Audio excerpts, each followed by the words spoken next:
Bueno, sí, para mí, Ana, ha sido de esos regalos que el Señor te da en el camino. Ah, y sí, hay veces cuando uno tiene un mal día ah, que le puedo mandar un audio y decirle, Ana, estoy mal. Y todos necesitamos ese tipo de personas, ¿no? Y lo que ella dice, a veces el Señor te las pone muy cerquita y a veces no sabemos por qué el Señor nos puso tan lejos, pero bueno, tenemos WhatsApp, no pasa nada. Así que sobrevivimos. Ah, Nada, yo ahora cuando Aitor estaba hablando del primer congreso, del segundo congreso, yo pensaba, a veces uno no es consciente, ¿no? Y como que por un momento me acordaba del año pasado cuando lo hicimos en Sabadell y Ana decía, jo, es que esto lo tendríamos que hacer en Vitoria, es que lo tendríamos que hacer en Vitoria el año que viene y parecía tan difícil, tan imposible y aquí estamos. Así que el Señor es bueno y lo que a nosotros nos parece muy complicado, Él lo hace. Así que si os parece, vamos a orar. Señor, queremos poner de nuevo este tiempo en tus manos, Señor. Señor, como decía Pablo, no queremos saber de nada, sino únicamente de Cristo y de Cristo crucificado, Señor. Es a ti al que venimos a ver, es a ti del que venimos a aprender y es tu voz la que venimos a escuchar, Señor. Señor, paséate en medio nuestro en este tiempo y que podamos adorarte mientras tu palabra es expuesta, Señor.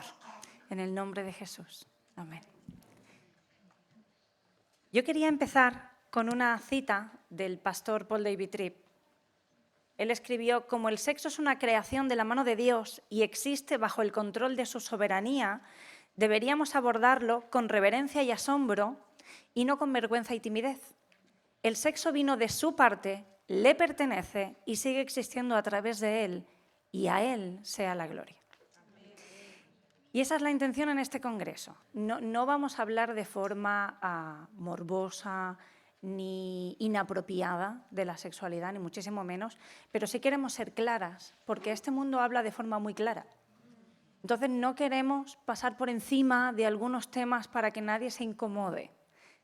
Espero no incomodaros demasiado, pero si en algún momento algo nos incomoda, a veces es necesario también. Entonces queremos ser claras con lo que estamos hablando, con respeto, sabiendo que estamos en la presencia del Señor y que con todo lo que vamos a hacer este fin de semana queremos honrar al Señor. Al final, todo esto no va de nosotras, va de Él, y es a Él al que queremos honrar. ¿Sí? Ana os ha dicho, se ha adelantado un poquito, con esto del QR, estábamos un poco divididas en cómo hacerlo. Entonces voy a intentar ser muy amable en mi explicación. Para las más analógicas, no voy a decir mayores, vamos a decir analógicas, vamos a tener tiempos de preguntas como las de toda la vida, cajita con papelitos y se puede echar. Para las más digitales y las más vergonzosas, el QR es un formulario. No te va a pedir nada, no te va a preguntar tu nombre, no te va a preguntar nada. Lo que nos interesa es tu pregunta. ¿De qué podéis preguntar? De todo lo que vamos a hablar, evidentemente, ¿no? Si alguien pregunta, y yo puedo, cualquier otra cosa que no es sobre el tema, con mucho amor os vamos a decir, eso si quieres lo hablamos después aparte, para no irnos por las ramas y aprovechar bien el tiempo que tenemos, ¿sí? Entonces, pero sí de lo que se va a hablar hoy, de lo que se va a hablar mañana, en todas las plenarias, vamos a tener un tiempo de preguntas. ¿Cómo lo vamos a hacer? Por un lado casadas y por otro lado no casadas. ¿Por qué? Porque es conveniente y es apropiado que las mujeres casadas puedan preguntar según qué cosas que les inquietan y que puedan hacerlo con libertad sin que haya personas no casadas que estén escuchando las preguntas, pero que también tienen sus propias inquietudes, ¿sí? Entonces, lo digo para que si ponéis el papelito, marcar si es para casadas o no casadas la pregunta, en el formulario directamente os lo preguntará, ¿vale? Porque así las vamos a ir teniendo separadas, así que si me estáis escuchando y decís, ¿y esto? Puedes escanear con tu móvil, mandar la pregunta y seguir escuchando. Bien, vamos a ir al Salmo 16, versículo 11.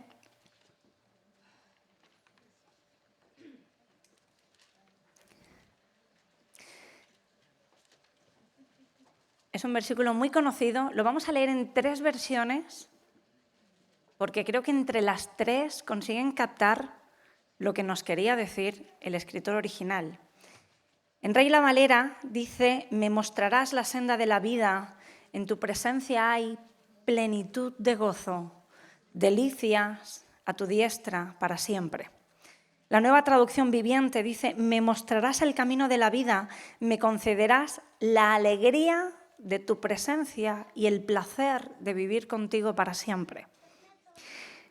La Biblia de las Américas dice: tú me muestras el camino de la vida, junto a ti abunda la alegría, a tu lado el gozo no tiene fin.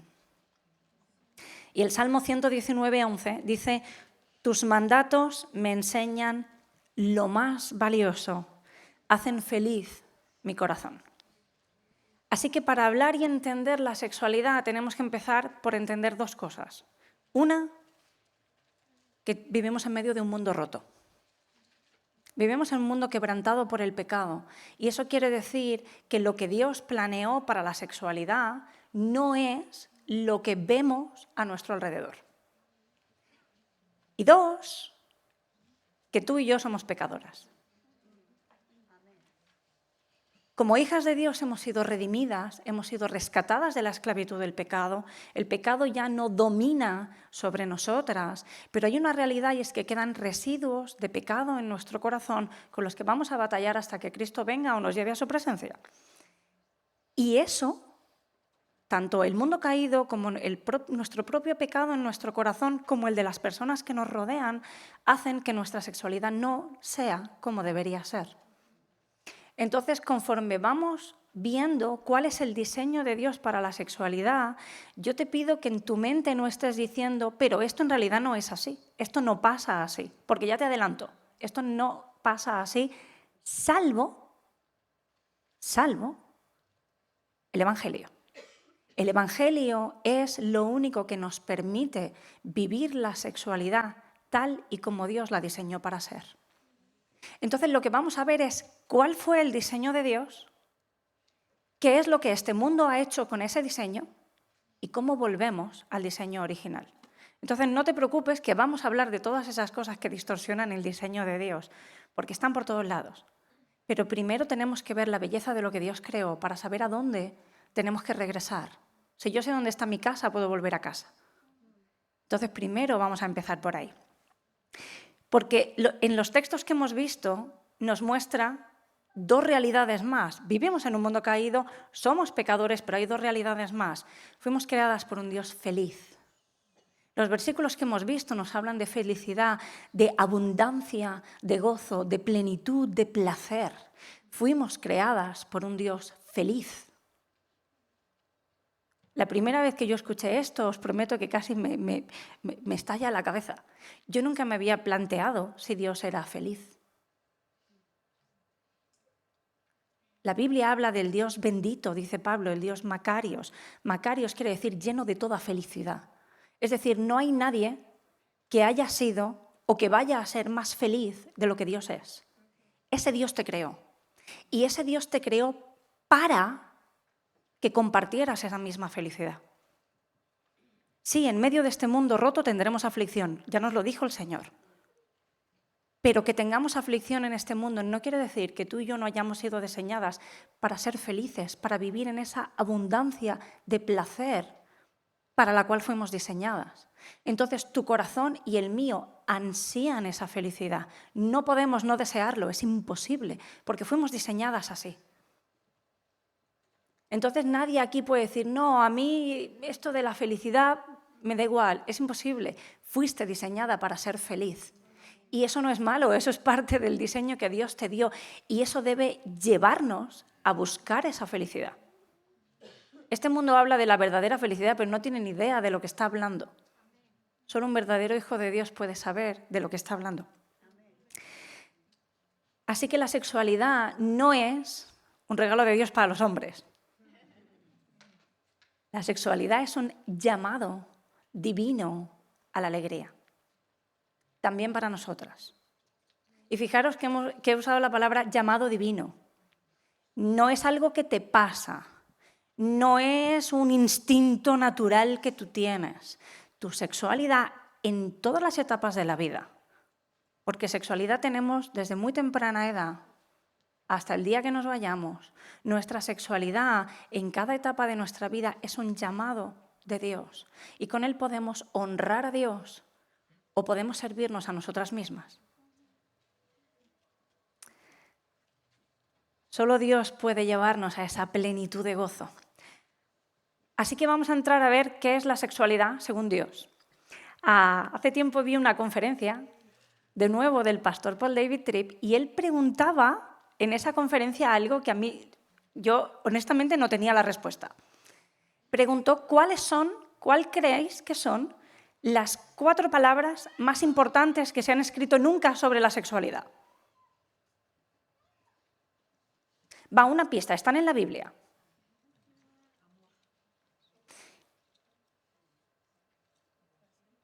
Las 4 palabras más importantes sobre sexualidad que se han escrito nunca y que nunca se escribirán son las primeras 4 palabras de la Biblia.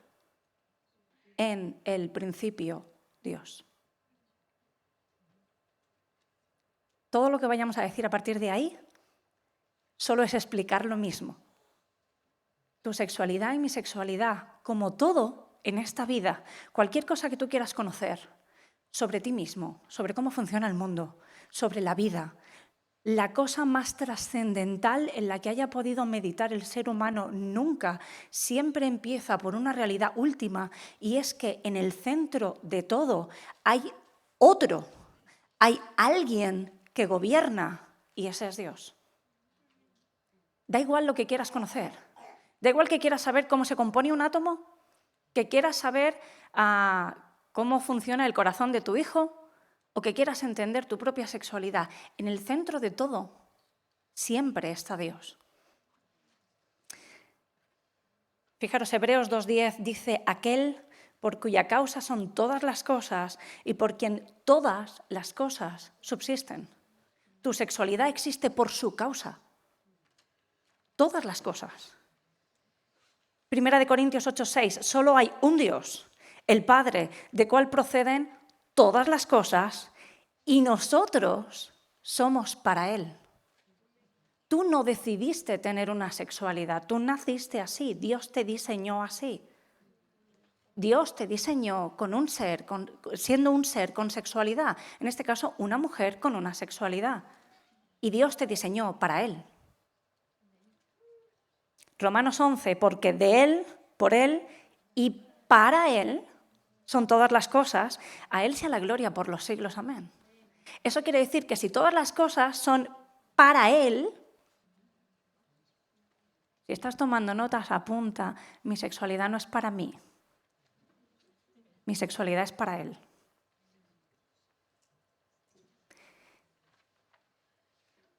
Esto nos sitúa en otro plano de conversación. Esto ya es totalmente opuesto a lo que este mundo te está diciendo. Y vamos a ir viendo que sí, mi sexualidad es para Él. Así que vamos a empezar hablando de un concepto que a veces suena un poquito extraño, y es que la sexualidad es un acto de adoración. Y decimos, ¿cómo? Adoración es lo que hacemos aquí, ¿no? Pero no. Si todo le pertenece a Dios, y Dios es espíritu, y Dios es espiritual, todo lo que Dios creó es espiritual. Mañana vamos a ver cómo Dios creó nuestro cuerpo y por qué nuestro cuerpo es espiritual, y vamos a entrar en eso mañana por la mañana. Entonces, dejarme que no entre hoy ahí para no perder más tiempo, pero nuestra sexualidad es algo espiritual. ¿Por qué? Porque no solo en el acto sexual, sino en lo que hago y en lo que no hago con mi sexualidad, en toda mi vida, en el ámbito de mi sexualidad, yo voy a tener que decidir, o mejor dicho, va a revelar lo que verdaderamente adora mi corazón. Mi corazón puede estar adorando a Dios, mi corazón puede estar adorándome a mí mismo, buscando mi propio placer, o mi corazón puede estar adorando a otra persona. Pero alguien va a estar adorando a mi corazón. ¿Qué quiere decir adorar? Quiere decir que mi corazón se va a rendir, se va a plegar ante la voluntad de algo o de alguien. Cuando el fin último de mi sexualidad es mi propio placer, yo me estoy situando como el gobernante autodesignado de mi propio reino personal. Yo decido, yo mando, yo gobierno. Eso se llama adoración. Estoy decidiendo que el que es digno de adorar en mi propia vida soy yo. En cambio, cuando yo rindo también el área de mi sexualidad y digo, Señor, sea tu voluntad y no la mía, eso es un acto de adoración que va mucho más allá de un momento de cantar o de un momento de intimidad o de un momento de devocional personal en casa, que también es adoración. Pero la adoración es algo que va mucho más allá y evidentemente nuestra sexualidad está incluida. ¿Por qué? Porque adorar no es algo que hacemos, adorar es lo que somos. Hemos dicho que Dios nos creó con un deseo de felicidad y para alcanzar esa felicidad vamos a postrar nuestra vida en pos de algo o de alguien. Eso es la adoración y eso es lo que hacemos todos los días. Cada día cuando tú decides lo que vas a comer, estás decidiendo qué adoras más, si tu figura o tu paladar. Las dos cosas a la vez suele ser difícil. Cada día lo vas a decidir. Cuando tú decides si perdonas o no perdonas a tu marido, a tus hijos, a tu padre o a aquel con el que estás más cerca en casa, estás decidiendo a quién adoras. En cada cosa que decides en tu vida. Mañana veremos en cómo yo me visto. Yo decido a quién adoro. En la televisión que yo escojo, en los libros que yo leo, en todo lo que yo hago estoy decidiendo a quién adoro. En mi sexualidad también. Y eso debería hacernos darnos cuenta de que estamos hablando de algo muy sagrado. Y de que hay mujeres que llevando una vida recta en el sentido de que tal vez eres una mujer casada que nunca ha tenido problemas de tentaciones de infidelidad con otros hombres y has llevado una vida sexual únicamente con tu marido, pero tal vez no le has dado la trascendencia que tiene. Tal vez te has pensado que esto es algo que toca y no te has parado a preguntarle al Señor, Señor, ¿qué tienes para mí en este área de mi vida? Tal vez no has pensado nunca que yo estoy adorando a Dios con este área de mi vida también. Porque eso es lo que nos trae una libertad infinita. El verdadero placer se encuentra en Él y lo vamos a ir viendo también en este área. Así que, si tenemos que hablar de sexualidad, tenemos que hablar de placer. Pero el placer no es algo que proviene del diablo, el placer es algo que proviene de Dios. Hemos leído un montón de versículos, todas las cosas son de Él, por Él y para Él, el placer también. Ahora, cuando hablamos de placer, no solo hablamos del placer sexual, hablamos de placer en muchos sentidos. Nuestro mundo está lleno de placeres. Los neurólogos dicen que una de las cosas que produce más placer en el cerebro de una mujer es la sonrisa de un bebé. Tú coges, si pudiéramos hacernos un escáner al cerebro de una mujer y le van pasando imágenes, cuando llega la imagen del bebé sonriendo, el cerebro de la mujer empieza a segregar un montón de hormonas que producen placer. Eso los que saben de medicina saben más. ¿Por qué? Porque estamos diseñadas así. Pero no solo eso. Tú y yo no comemos pienso, ¿a que no? No. ¿Y por qué? Porque, oye, el pienso de mi perro tiene todos los nutrientes esenciales necesarios. Es más, yo tengo un macho castrado, una hembra castrada y un cachorro. Y cada uno tiene su pienso según sus nutrientes, oye. Pero a nosotros Dios no nos dio pienso. Dios podía haber hecho un árbol con una fruta que tuviera todos los nutrientes necesarios y se acabó. ¿Por qué? ¿Por qué Dios hizo tal variedad de plantas? ¿Sabéis que los indígenas del Amazonas tienen 137 nombres distintos para el color verde? 137. Yo tengo verde clarito, verde oscuro, verde turquesa. Ahí me he quedado. ¿Por qué? Porque nuestro verde alrededor es muy limitado. Ellos que viven en el Amazonas tienen que saber distinguir mucho más y son capaces de distinguir 137 verdes. ¿Por qué Dios no creó un color? ¿Por qué no lo hizo todo en blanco y negro y se acabó? ¿Por qué esa belleza de colores? ¿Por qué esa cantidad de plantas? porque esa cantidad de sabores distintos, porque Dios nos creó para el placer. Y tú y yo estamos rodeados de muchísimos placeres en la vida. La Biblia dice que el sol sale sobre justos y sobre injustos.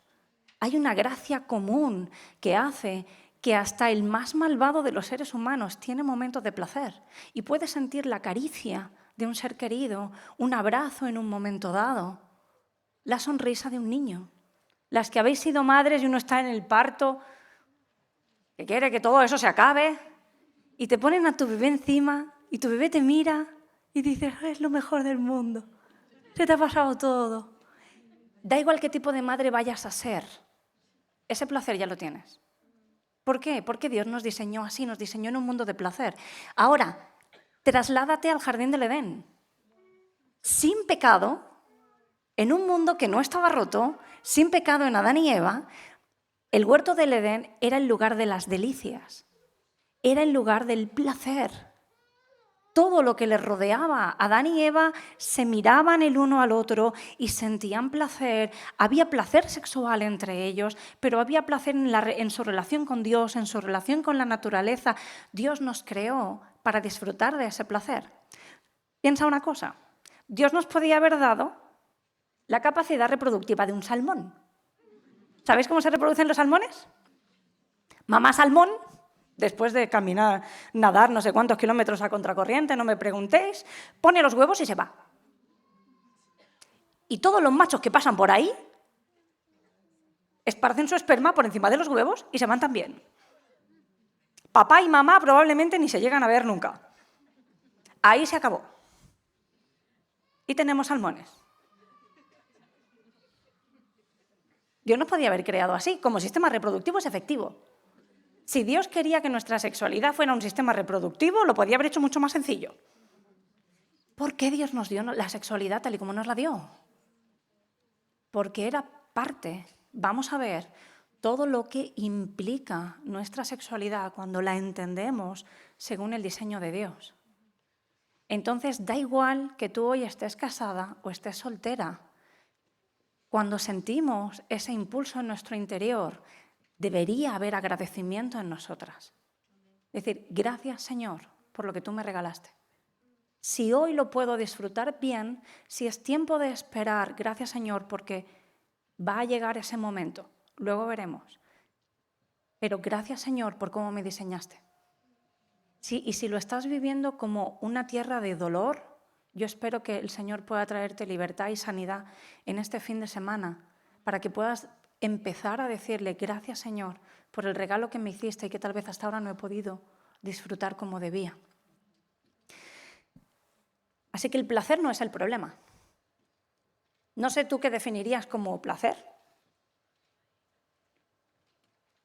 La comida de tu abuela, una buena obra musical. Yo os diría, para mí el placer es una tarde de silencio, con una manta, el fuego a tierra y un buen libro. Y saber que nadie me va a interrumpir en 3 horas. Eso va a ser el cielo. Aún no me ha pasado, pero en el cielo yo creo que lo voy a tener. Hay placeres muy pequeños que todos tenemos y que decimos, tengo unas ganas de... Bien, el placer no es el problema. Hemos leído, me mostrarás el camino de la vida, me concederás la alegría de tu presencia y el placer de vivir contigo para siempre. Da igual en qué placer hayas pensado, siempre hay un placer mayor. Siempre hay un placer mayor, que es Él y que es su presencia. Así que el placer no es el problema. Ahora, ¿por qué parece que si todos esos placeres no son el problema, por qué parece que muchas veces la búsqueda del placer sí nos acaba apartando de Dios? Porque esa es la realidad que vivimos. La búsqueda del placer, sobre todo en el área de la sexualidad, muchas veces nos acaba apartando de Dios cuando el placer no era el problema. Entonces, ¿dónde está el problema? El problema está en que todos los placeres fueron diseñados para apuntarnos a algo, y es para apuntarnos a la eternidad. Si puedes imaginarte, si te gustan los animales, y puedes imaginarte un águila imperial volando, no sé si nunca la has visto, con sus alas abiertas, y ves esa majestuosidad, debería recordarnos la majestuosidad de Dios. El Señor nos ha regalado vivir delante de una montaña inmensa. Y yo a veces digo, es tan fácil orar allí porque sales y ves esa montaña y es como, "Oh, Señor, eres tan grande, eres tan grande". Todos los placeres en esta tierra están diseñados, tu sexualidad también, están diseñados para apuntarte hacia Él, hacia la eternidad. El problema es que lo que el pecado ha hecho es retorcer eso para que el placer sea la finalidad en sí misma.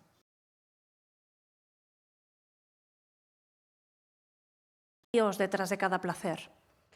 Hemos dejado de ver a Dios. Hemos dejado de ver a Dios detrás de nuestros hijos. Y nuestros hijos se han convertido en nuestro Dios. Hemos dejado de ver a Dios detrás de la comida y de su provisión y hemos empezado a comer de forma desmedida porque el placer es la comida en sí.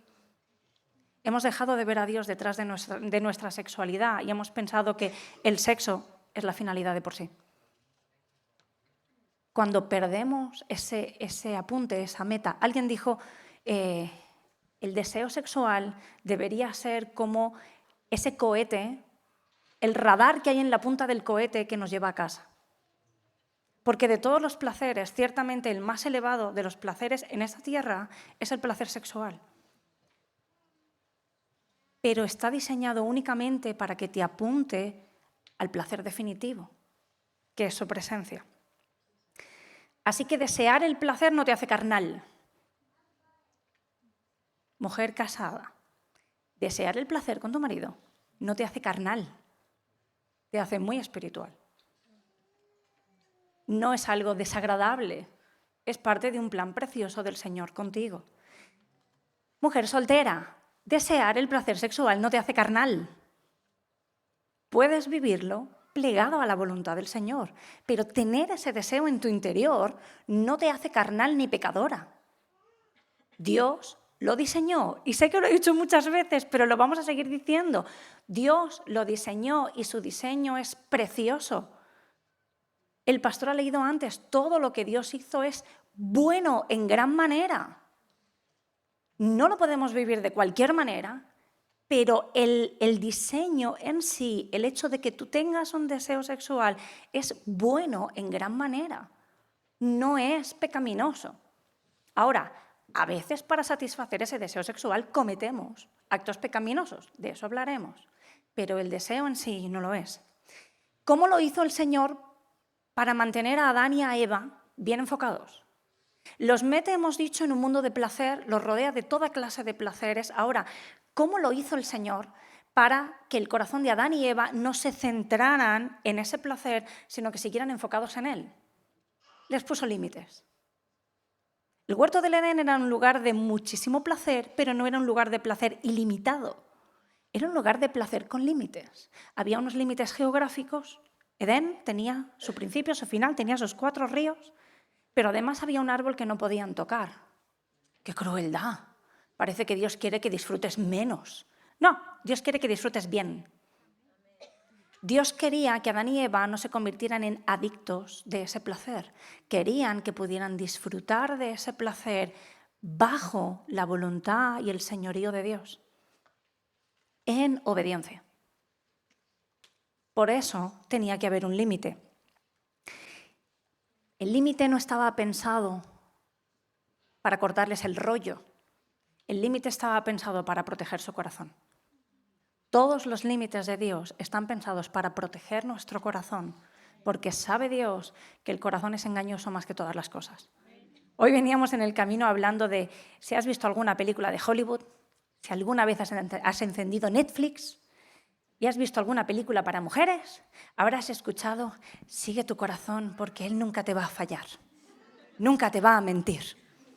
Ya, salvo que el corazón es engañoso más que todas las cosas, dice la Biblia. Tu corazón te va a mentir, tu corazón te va a engañar, tu corazón te va a traicionar. El único que no lo va a hacer es Él. La única que no te va a fallar es su verdad. Y a eso es que nos centramos. Así que vamos a ver cuáles son los límites que el Señor nos ha puesto para funcionar bien, Mi padre de joven era jugador de fútbol y él siempre decía, a todos nos da muchísima rabia las líneas del campo, porque siempre pensamos si tuviera un palmo más, pero en el fondo siempre soñamos con un campo que no tuviera líneas. Pero si nos quitan las líneas, se acaba el disfrute, porque correríamos hasta caer desmayados, pero nunca nadie marcaría ningún gol. No tendría ningún sentido. Es lo mismo. Entonces lo que vamos a ver es cuáles son los límites que el Señor nos puso. Y para eso tenemos que volver de nuevo al huerto del Edén. Dios crea el día, la noche, los animales, y siempre se va repitiendo, no sé cómo se dice en castellano, la musiquita, ¿no? Y era bueno, y vio Dios que era bueno, y vio Dios que era bueno, y vio Dios que era bueno, y Dios crea al hombre y dice, esto no es bueno. Ya, no te creas muy perifláustica, claro, es que era un hombre, ¿eh? No. Pero Dios dice, no es bueno. ¿Por qué Dios dice no es bueno? Pero además, si te has leído el texto con un poquito de atención, en mi mente, Dios dice, no es bueno y lo soluciona. Pero no es lo que sucede. Dios dice, no es bueno que el hombre esté solo, pero lo deja solo. Y le da el mandato de poner nombre a los animales. Y no arregla su soledad, no todavía. Y una vez que Adán le ha puesto nombre a todos los animales y ha vivido en esa soledad un tiempo, entonces manda a Eva. Y uno dice, ¿por qué? Porque no lo arregló, Dios es Dios. Porque no lo arregló antes. Porque Adán tenía algunas cosas que entender antes de que Eva llegara, que no iba a entender hasta que Eva llegara. Porque Adán, cuando está solo con los animales, Adán mira a Dios y tiene una cierta intimidad con él y puede relacionarse con él, pero Dios siempre es el otro. Dios no es un igual con Adán. Y Adán, por mucho compañerismo que pueda tener con Dios, siente una cierta soledad. Nunca va a ser un igual. Mira a los animales y le pasa exactamente lo mismo. Yo puedo mandarle un mensaje a Ana y decirle, Ana, ora por mí. Adán no se lo podía decir a un pato. Pato, me siento solo. Yo imagino al pato ahí. ¿Por qué? Porque, hombre, pero son dos seres que Dios creó. Dios dijo que el pato era bueno y Dios dijo que Adán, bueno, que no era bueno que estuviera solo, pero él en sí era bueno. Ya, los dos son buenos, pero no pueden conectar. Dios deja a Adán solo para que se sienta solo. Fijaros que Adán pone el nombre a todos los animales, el pato, la pata. Perdón, permitidme un pequeño paréntesis. Estoy convencida de que este es uno de los motivos por los cuales Eva no estaba cuando Dios le puso el nombre a Adán. Las casadas. Imaginaros cuando llegó un animal y Adán dijo, ornitorrinco. Si está la mujer ahí, no se llama así. Oso, hormiga, oso hormiguero, venga ya. ¿No? Había cosas que la mujer no podía estar ahí. Cierro paréntesis. Adán le pone el nombre a todo, pato, pata, perro, perra, gato, gata. ¿Y él cómo se llamaba? ¿Te has fijado? Adán no se llama a sí mismo de ninguna forma hasta que no aparece Eva. Cuando aparece Eva, Adán dice, tú serás varona porque yo soy varón. Le pone nombre a Eva, pero no solo le pone a Eva, descubre su propia identidad. Porque Adán no puede entender su propio cuerpo hasta que no ve a Eva. Él sabe que este es un perro y esta es una perra porque hay cosas que tienen en común, pero hay cosas que tienen distintas. Pero él se mira a sí mismo y ¿qué tiene distinto de quién? ¿Y qué tiene igual que qué? Es él solo. No hay nada. La masculinidad de Adán no existe, o no tiene sentido, por lo menos, hasta que no aparece Eva. Ahora, cuando aparece Eva, Adán la mira y dice, igual, no igual, no igual. Y ahí dice, uy, tú y yo no. Somos lo mismo, pero no somos lo mismo. Y Adán empieza a entender su propio cuerpo en relación al cuerpo de Eva. Por eso Adán tenía primero que estar solo. y tenía que ver que no se entendía a sí mismo, que no había nadie con quien pudiera conectar. Y cuando ve a Eva dice, ahora sí. Porque Adán está entendiendo que su cuerpo no es solo para sí mismo. En su cuerpo hay impreso un llamado a darse a Eva. Y cuando Eva ve a Adán, se da cuenta de que su propio cuerpo le está diciendo que en ella también hay un llamado a darse. El llamado no es solo para mí. Mi feminidad no es solo para mí. Mi feminidad es un llamado a darme a otro.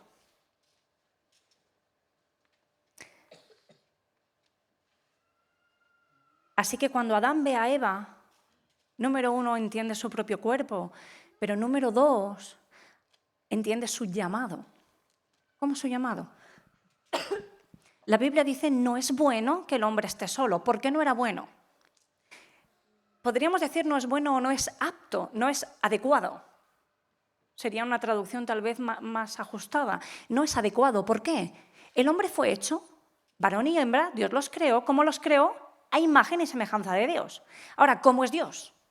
Porque para saber si estás hecho a imagen, si yo te digo, esto está hecho a imagen de la botella de mi casa, tú te estás imaginando la botella de mi casa. Pero si yo te digo, esto está hecho a imagen de algo, y no te digo algo a qué, no me podrás decir si realmente se parece o no se parece. ¿Cómo es Dios para poder juzgar si Adán era o no era adecuado para ser la imagen de Dios? Dios es trino. Dios es uno, pero Dios es tres. Tres que se relacionan entre ellos, que viven honrándose, sirviéndose y danzando en amor unos alrededor de otros. C.S. Lewis lo explicó así: la Trinidad es como una danza armoniosa y amorosa, donde cada una de las personas de la Trinidad vive danzando alrededor de las otras dos personas. Yo sé que en alguna ocasión, algunas de aquí ya os lo he dicho, pero ¿Dios era amor antes de crear al hombre? Sí, Dios era amor, pero ¿a quién amaba Dios? Porque si yo me amo a mí misma, eso no se llama amor, se llama egoísmo. El amor, por definición, es hacia otro. Por definición. ¿A quién amaba Dios antes de crear al hombre? ¿O es que Dios empezó a ser amor cuando nos creó? En la Biblia aparece muchas veces la expresión por amor a mi nombre. He hecho esto. Por amor a mi nombre, voy a hacer lo otro. ¿A qué se está refiriendo? A que Dios Padre ama profundamente al Hijo y al Espíritu, y el Hijo ama al Padre y al Espíritu, y el Espíritu al Padre y al Hijo. Así que sí, Dios es amor desde la eternidad. Y Dios es darse desde la eternidad a otro, dentro de esa Trinidad. Entonces Dios crea al hombre y dice, este va a ser mi representante en la tierra. Vale, ¿a quién se da Adán antes de que aparezca Eva? A nadie.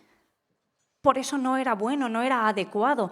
Adán solo no puede reflejar a un Dios trino, porque es un Dios relacional, es un Dios comunitario, y uno solo no podía. Así que cuando Dios le trae a Eva, Adán no solo se entiende a sí mismo, Adán entiende su llamado.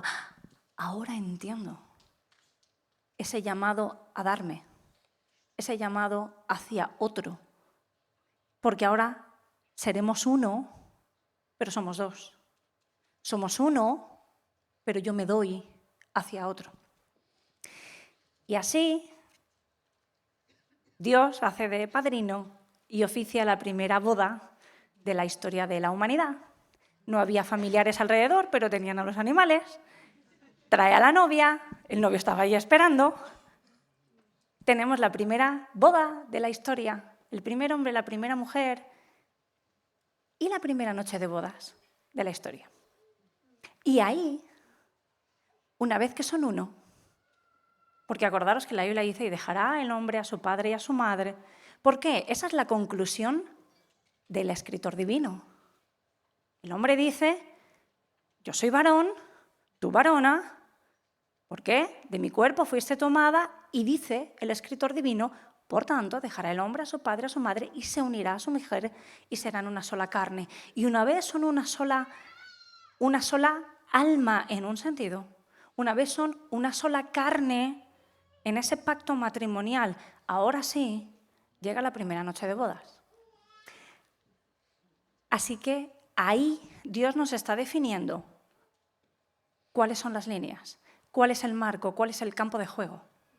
¿Cómo yo puedo saber dónde entra el diseño de Dios para poder vivir la sexualidad como Dios la diseñó, y es en el marco del matrimonio? Así que vamos a dar unas pinceladas muy rápidas de 6 pilares, os digo, a vista de pájaro, sobre el matrimonio, porque eso es lo que nos va a definir esas líneas. Primero, el matrimonio es una institución divina de carácter heterosexual. Dejará a un hombre y una mujer nacidos como tal y autopercibiéndose como tal. Es decir, una mujer que se sabe mujer con un hombre que se sabe hombre y que están juntos. No hay tal cosa como un matrimonio homosexual. Legalmente sí, bíblicamente no. Vamos a hablar un poquito más, sobre todo en la última plenaria, sobre identidad de género, sobre homosexualidad, pero ahora solo adelantar en la Biblia. Y si eres un cristiano conforme a la palabra de Dios, no entra en nuestro vocabulario el desprecio o la vejación de nadie por su identidad de género o por su orientación sexual. Eso no quita que lo que Dios dijo que era pecado es pecado. Y ese es el equilibrio en el que tenemos que caminar.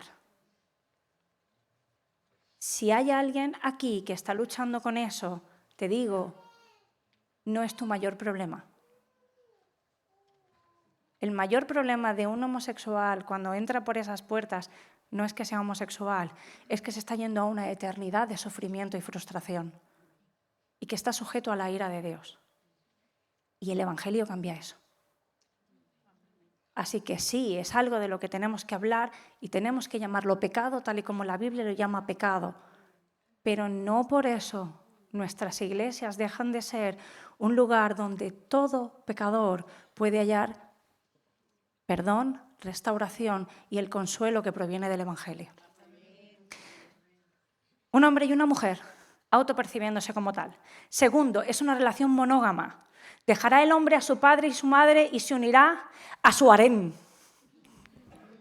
No, se unirá a su mujer. Pero hay gente en el Antiguo Testamento, oye, David tenía un montón de mujeres. Ya, pecó. Ya. Y Salomón tenía, ya, pecó. No entendieron el plan divino en ese área. Es muy sencillo, cuando a Jesús se le explicó, se le preguntó qué dijo, que os fue dicho desde el principio.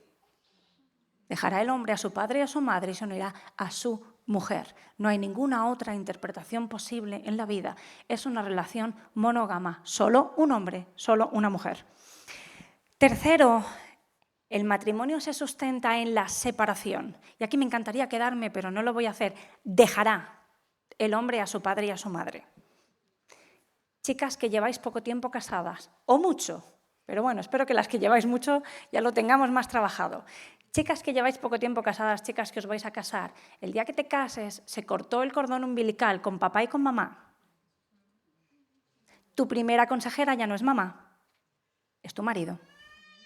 La opinión que más importa en tu vida ya no es la de papá, es la de tu marido. Dejará. No se refiere solo a la casa. Se refiere también en el corazón. No nos desentendemos de ellos. Tenemos un llamado a honrarlos, a amarlos, y son una voz de mucha sabiduría en nuestras vidas que debemos escuchar. Pero ya no somos uno con ellos. Ahora es mi marido y yo, somos una sola carne y somos una familia. 4, es un pacto permanente e indisoluble hasta la muerte. Espero usar palabras que se entiendan, porque cuando los médicos hablan, los demás no entendemos nada. Cuando los abogados hablan, los demás tampoco mucho. El matrimonio no es un contrato. A veces pensamos que es un contrato, pero no lo es. El matrimonio no es una compraventa de un coche. Y vamos a ver en qué se diferencia, porque aunque lo sabemos, muchas veces vivimos como si nuestro matrimonio fuera un contrato, y eso nos lleva a no entender el diseño de Dios. En un contrato basta con la voluntad de las partes. Yo te vendo un coche, yo te doy el coche, tú me das el dinero, los dos estamos de acuerdo, no necesitamos a nadie más. En un matrimonio no vale con que los novios se metan en un cuarto secreto y se prometan amor eterno. Eso no es un matrimonio. En un matrimonio hace falta alguien que dé fe, un cura, un pastor, un juez, quien sea, y hacen falta testigos. ¿Por qué? Porque lo que está sucediendo allí es algo que no se rompe o no empieza simplemente porque ellos quieran. Es algo que trasciende mucho más allá. Ya no son solo ellos, es toda la sociedad la que se involucra cuando hay un matrimonio. Así que es algo mucho más importante. En el contrato, si yo le prometo a Kenia un coche, vamos a hacerlo al revés, Kenia me promete un coche y yo se lo tengo que pagar. ¿Qué pasa si Kenia no me da nunca el coche? Que yo no tengo obligación de pagarle. ¿Por qué? Porque su incumplimiento me autoriza a mí para incumplir. Ya, en el matrimonio no.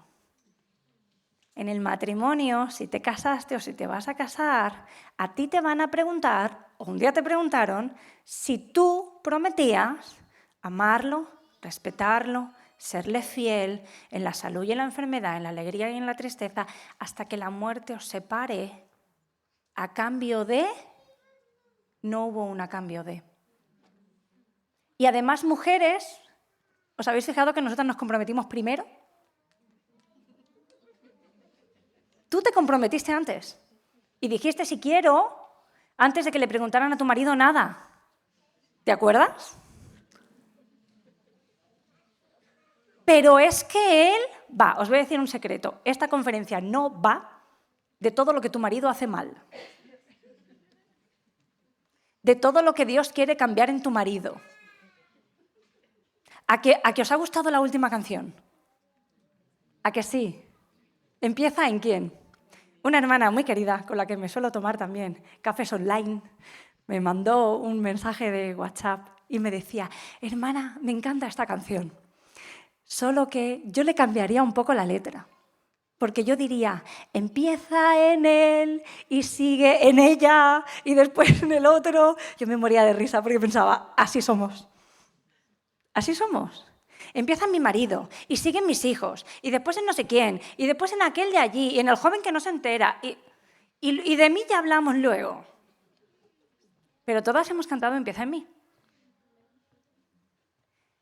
Así que yo no sé qué tal es tu marido o tu futuro marido, pero sí sé a lo que te comprometiste tú y lo que Dios te está pidiendo a ti.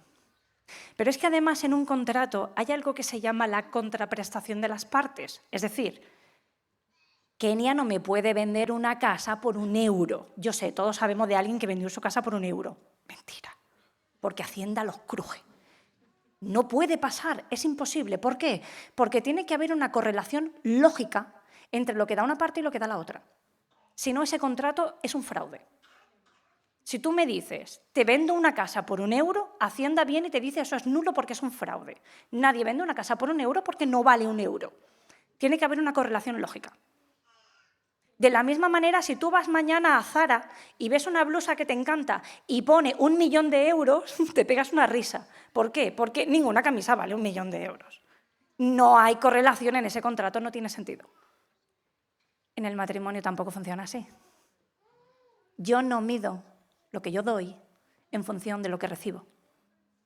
Esto no va de 50%. Esto no va de que los dos tenemos la misma obligación. Esto no va de que la carga es compartida. Esto no va de que los hijos son de los dos. De que el cariño lo tenemos que poner los dos. De que los dos tenemos que cooperar igual. Eso no va de eso. El matrimonio va de que a cada uno de los cónyuges Dios le exige todo. Y ellos se comprometen a todo. Con independencia de lo que el otro haga. ¿Por qué? Porque cada uno sacamos nuestras cuentas. Y uno dice, claro, es que yo estoy poniendo el 70 y el otro está poniendo el 30 y el otro dirá, el 70 tú, si llega al 40 vete tú a saber. Y yo pongo el 40 como tú porque tú... Y tenemos una tasa de divorcios altísima. ¿Por qué? Porque todo el mundo está racaneando en su propio corazón. Eso no es el matrimonio según Dios. Y de nuevo, si estás pensando, pero es que mi marido, olvídate. Tú estás aquí para saber lo que Dios quiere de ti y cómo hacer que tu sexualidad funcione dentro del marco precioso que el Señor estableció. Esto no es una carga, tú tienes que dar más en tu matrimonio. No, el Señor quiere hacerte libre para darte como Él te ha pedido que te puedas dar, para que puedas vivir tu matrimonio y tu sexualidad con la libertad que Dios te creó. Así que en el matrimonio hicimos un pacto con Dios, o haréis un pacto con Dios,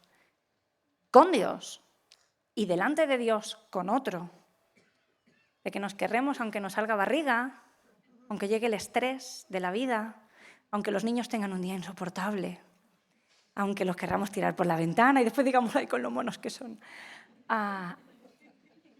Aunque salgan las canas, el estrés, las estrías, la celulitis, ya no tenemos el peso que teníamos, no cabemos en los tejanos que cabíamos, porque todo eso afecta a nuestra sexualidad también. Es una realidad. Nuestro cuerpo se estropea. Nuestro estado de ánimo se estropea. Hay gente a la que se le agria el carácter con los años. Y entonces nos separamos porque ya no me hace reír. Ya es que la vida a los 50 o a los 60 a veces no es tan fácil como a los 18. Y a veces se nos agria el carácter. A veces tenemos menos paciencia. Y a veces eso nos afecta también. Quinto, el matrimonio es un espacio donde los cónyuges se pertenecen mutuamente. Y ojo con esto, porque si te escuece, estoy leyendo la Biblia, te lo prometo. Vamos a leer 1 Corintios 7, literal, del 3 al 5. El marido cumpla con la mujer el deber conyugal y asimismo la mujer con el marido. La mujer no tiene potestad sobre su propio cuerpo, sino el marido. El día que tú te casaste, dijiste sí a que tu cuerpo ya no es tuyo. Sigue diciendo ni el marido sobre el suyo, sino la mujer, evidentemente. Pero tu cuerpo ya no es tuyo. Ya no es solo que tu sexualidad no sea para ti, sino que es para honrar a Dios, sino es que además tu sexualidad no es para ti, es para tu marido. Tu cuerpo es para tu marido.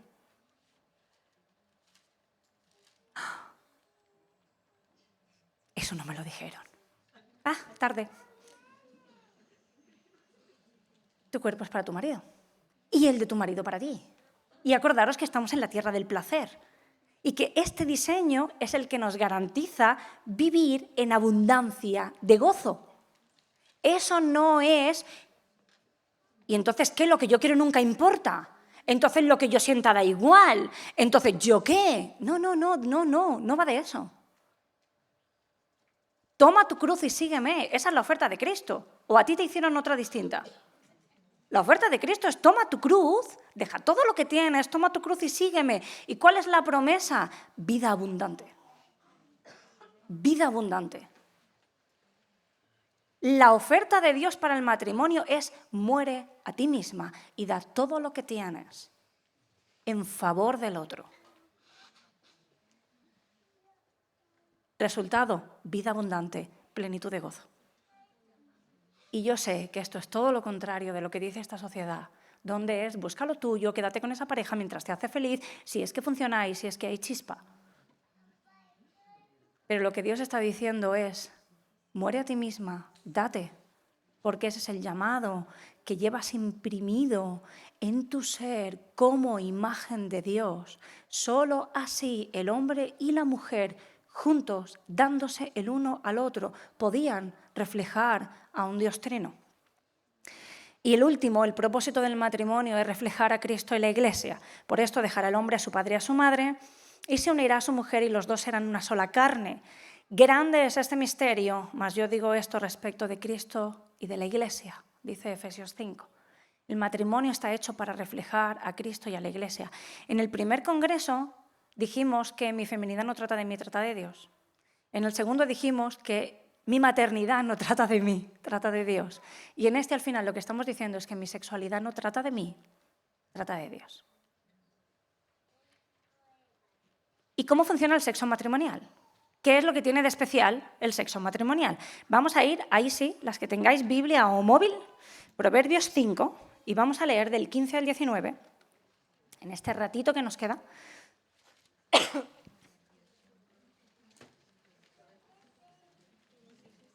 Proverbios 5, del 15 al 19, porque vamos a ver entonces las diferencias de la sexualidad dentro del matrimonio y fuera del matrimonio. Dice, bebe el agua de tu misma cisterna y los raudales de tu propio pozo. Se derramarán tus fuentes por las calles y tus corrientes de agua por las plazas. Sean para ti solo y no para los extraños contigo. Sea bendito tu manantial y alégrate con la mujer de tu juventud, como cierva amada y graciosa gacela. Sus caricias te satisfagan en todo tiempo y en su amor recréate siempre. Así ve Dios la intimidad dentro del matrimonio. Quiero leeros una cita. En el pacto matrimonial todo se fusiona. Las almas, los pensamientos, los caminos. Él y ella ya no son dos personas independientes, son uno socialmente, económicamente, emocionalmente, intelectualmente y espiritualmente. Y a puerta cerrada, en el acto sexual, se hacen uno físicamente.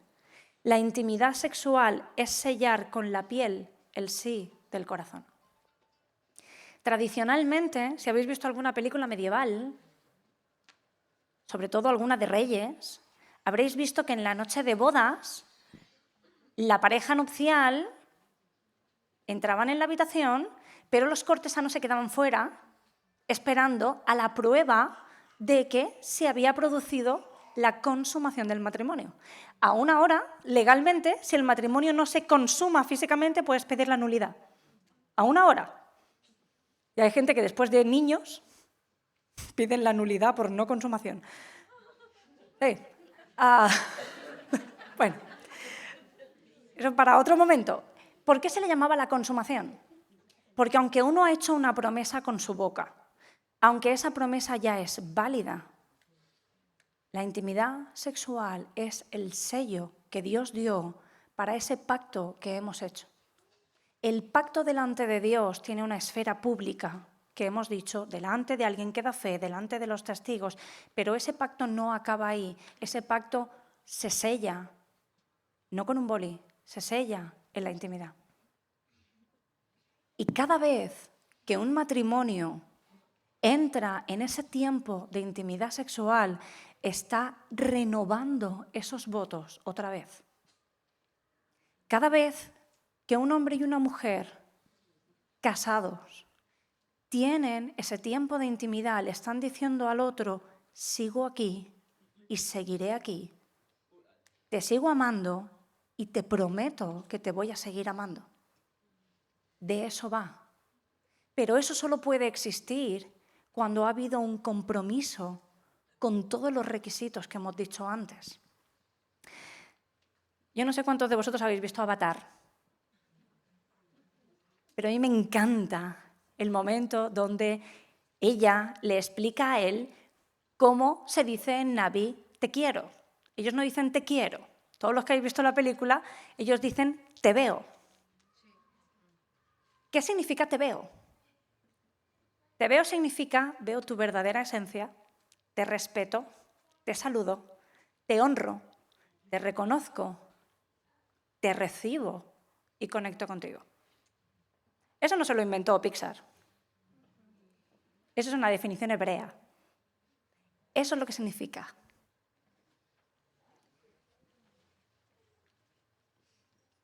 Para las que no lo sabéis, estamos acabando un largo proceso de adopción. Y en medio del curso de la adopción nos pusieron un documental sobre niños que vienen del este, de Rusia, de China, y cómo esos niños, cuando crecen, son incapaces de conectar emocionalmente con nadie. Y los neurólogos no encontraban cuál era el problema. El problema de esos niños es que nadie los miraba cuando eran bebés. Nadie los miraba. Había alguien que una vez al día, les daba de comer, le cambiaba el pañal y ahí están en una cuna mirando el techo. Y el hecho de saber que no hay nadie que te mire cuando tú tienes frío, cuando tienes dolor, cuando tienes una necesidad, que no hay nadie que te ve, eso es fatal para un bebé. De hecho, sabéis que la tasa de autismo en la sociedad actual ha crecido muchísimo y que ya está demostrado que uno de los motivos, no el único, pero uno de los motivos es una gran cantidad de mamás que mientras le dan el pecho a sus bebés han dejado de mirar al bebé y están mirando el móvil. Y esos bebés crecen sin que nadie los mire. ¿Por qué mamá está mirando el móvil?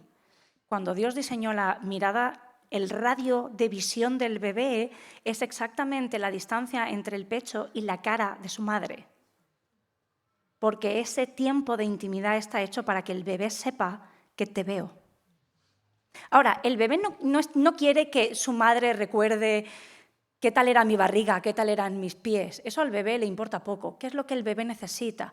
Saber que hay alguien que ve en mi interior, que ve dentro, que ve quién soy de verdad. No que ve mi cuerpo, que ve quién soy de verdad. Eso es lo que sucede en la intimidad, dentro del matrimonio. Le estás diciendo al otro, te veo como eres y sigo aquí. Veo tus fracasos, veo tus carencias, veo tus éxitos, veo tus virtudes y te sigo amando y sigo aquí y te seguiré amando y seguiré aquí. Claro, si no hay pacto, si no hay compromiso, si no hay matrimonio, no puede haber esa intimidad. Porque en el matrimonio mi cuerpo es tuyo, tu cuerpo es mío. En una relación fuera del matrimonio, mi cuerpo es mío y te lo presto un rato si a cambio tú me prestas el tuyo para un rato.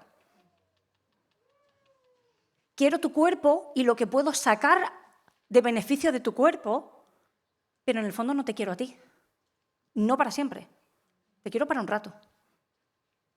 Y hay gente que dice, no, es que llevamos viviendo 10 años, somos un matrimonio. ¿Y por qué no ha habido el sí? Es que aún no lo tenemos claro. ¿Qué es lo que no tienes claro? Si lo voy a aguantar toda la vida. Claro. Entonces, ¿es un matrimonio? No, no lo es. Un matrimonio es, me voy a quedar aquí pase lo que pase. Aunque te quedes calvo, aunque se te agrie el carácter, aunque se me agrie a mí, aunque me vuelva un poco histérica. Yo me voy a quedar, tú te vas a quedar. Y cada vez que nos encontramos en ese momento de intimidad, no hace falta que yo te lo diga, mi cuerpo te lo demuestra. Sigo aquí y seguiré aquí. Si yo me bajo de aquí y tú me dices, ¡ay, hermana!, y me vienes a dar 2 besos y yo te doy un bofetón, ¿a que no hace falta que te lo explique? ¿A que lo has pillado? ¿Por qué? Porque nuestro cuerpo habla. No hace falta necesariamente que yo te explique. Pero algo no está funcionando ahí. Dios nos dio un lenguaje con nuestro cuerpo, sobre todo en el ámbito sexual, para bien y para mal. Hay cosas que todos entendemos. Hay miradas que todos entendemos, hay gestos que todos entendemos.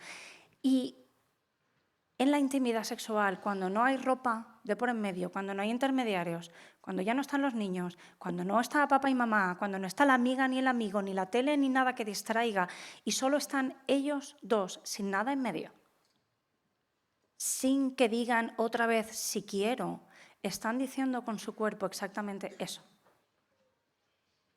Aquí estoy y te veo. Así que solo un compromiso total produce la verdadera intimidad. Solo un acto de amor produce una verdadera donación. ¿Qué sucede fuera del matrimonio? Bueno, físicamente lo mismo. Físicamente sucede lo mismo, pero las almas no conectan. El compromiso no está. Yo no me doy por completo. Yo solo te presto, como hemos dicho. Yo no te estoy diciendo con mi cuerpo, te veo y me voy a quedar aquí pase lo que pase. Te estoy diciendo, me importa relativamente poco, hay algo que me interesa de ti y es solo eso y para este rato y luego vemos. Eso es lo que hace que el sexo fuera del matrimonio no tenga nada que ver con el sexo matrimonial. Y que sea solo un borrón y una tierra de dolor y de corazones rotos. La sexualidad bíblica no va de no hagas, no toques. Ahora vamos a ver, la sexualidad bíblica va de toca, haz y disfruta en abundancia. En la tierra del bien. En la tierra del bien. ¿Cuánto placer quiere Dios que tengamos? Porque había cristianos que tenían la idea de, no, la sexualidad es lo justito para tener los bebés cuando toque y se acabó. Vuelve a Proverbios. Alégrate con la mujer de tu juventud como cierva amada y graciosa gacela. Sus caricias te satisfagan todo el tiempo y en su amor recréate siempre. 2 palabras se usan aquí en el original. Alégrate.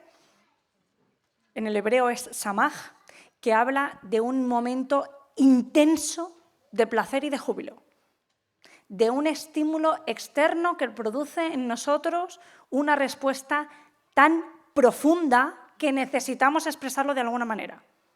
Eso es lo que quiere decir esa palabra. Y recréate habla de arrebatar de locura, de estar flipando, de perder el norte. Esa es la expresión que usa el escritor de Proverbios cuando habla de cómo debe ser la relación entre marido y mujer. No es de, bueno, para cumplir.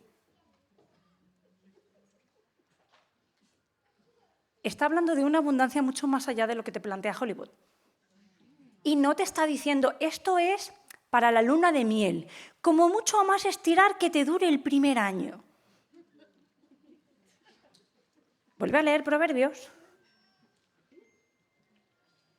Recréate, alégrate con la mujer de tu juventud. Ese hombre ya tenía unas cuantas canas, ¿no? Porque ya no estaba en la juventud. Y sí, hay veces que el cuerpo se desgasta y tal vez estés en la época de la vida o de tu matrimonio donde tu intimidad sexual tal vez ya solo se reduzca a las caricias.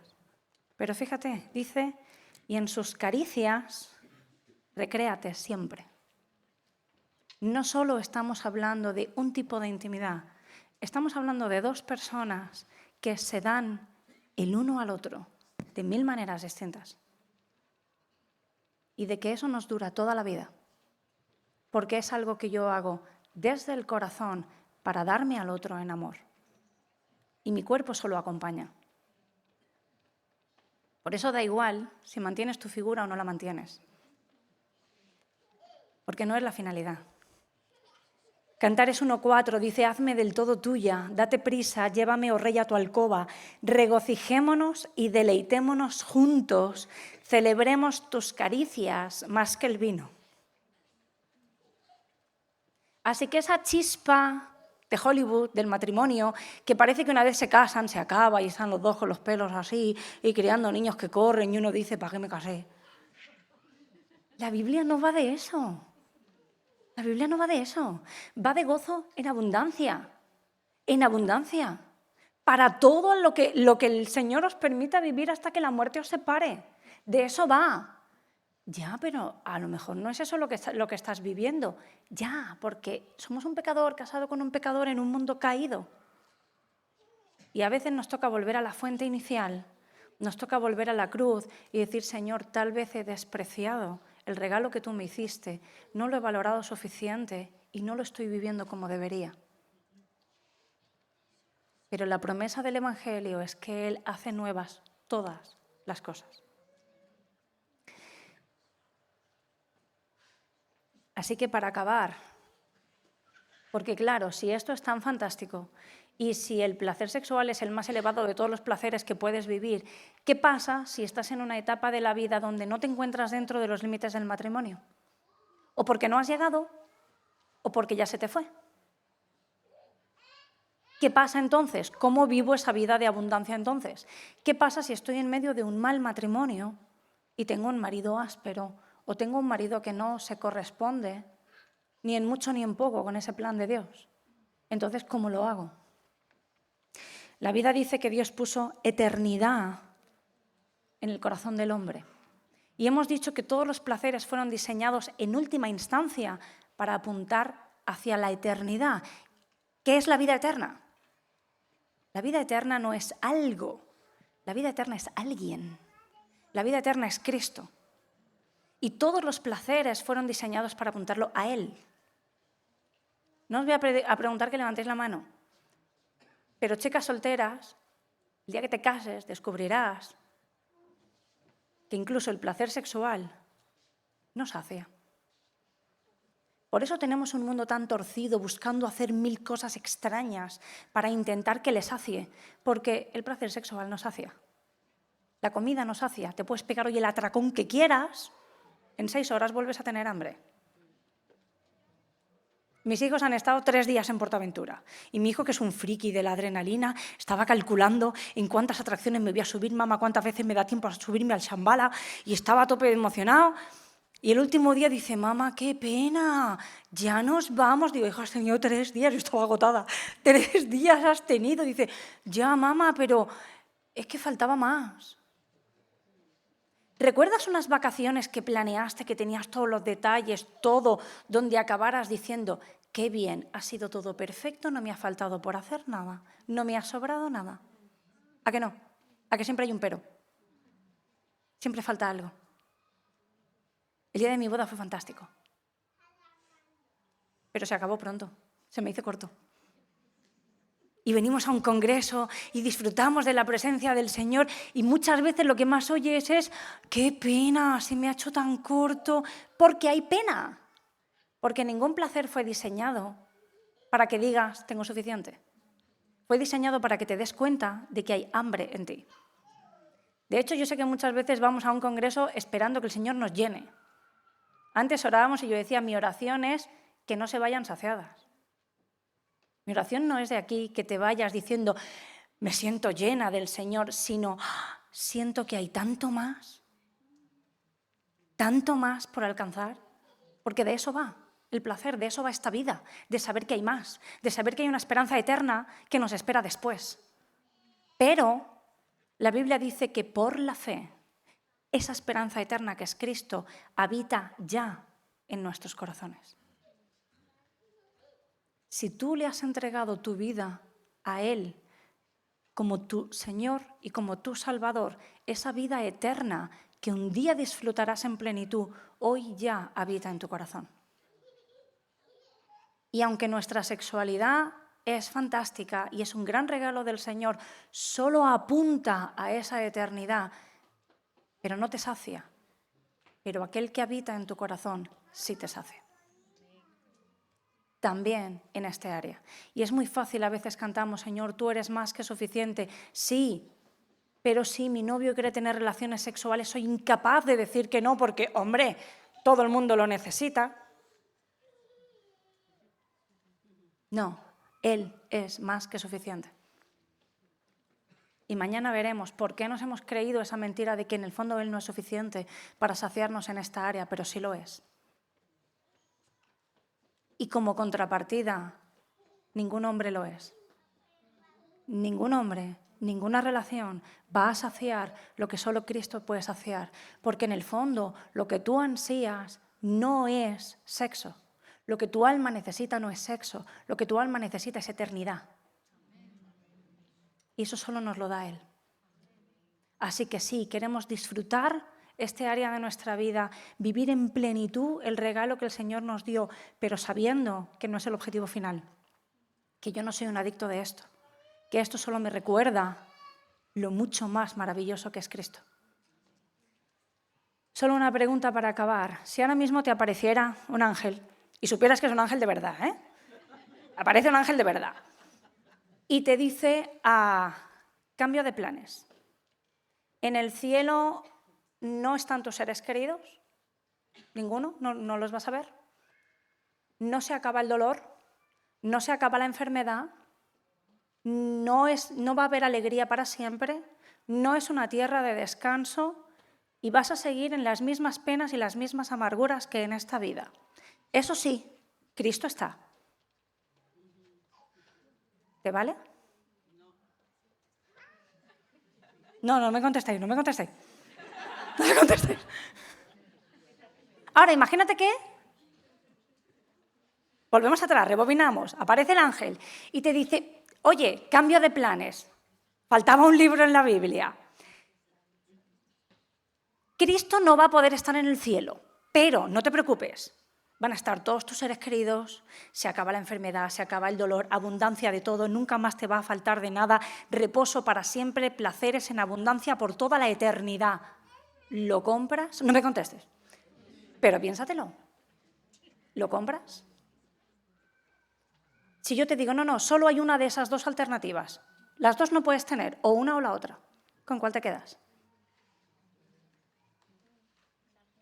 Eso revela muchas veces nuestro corazón. No soy una hereje, ¿eh? Lo tenemos todo en el cielo, uno y otro. Pero ¿qué esperas de la eternidad? ¿Esperas que se te acabe el sufrimiento? ¿Esperas que dejen de dolerte las rodillas? ¿Esperas sacarte a tu marido de encima? ¿Esperas dejar de sufrir por la economía? ¿Qué es lo que esperas de la eternidad? ¿O esperas a Cristo? Porque si esperas a Cristo, la buena noticia es que Él ya está aquí ahora. Y aunque lo vivimos de forma imperfecta, aunque estamos en el ya, pero todavía no, pero sí, ya está aquí. Por eso la vida de plenitud, la vida abundante que viviremos allí, ya podemos vivirla de forma imperfecta, pero muy real desde ahora. Muy real.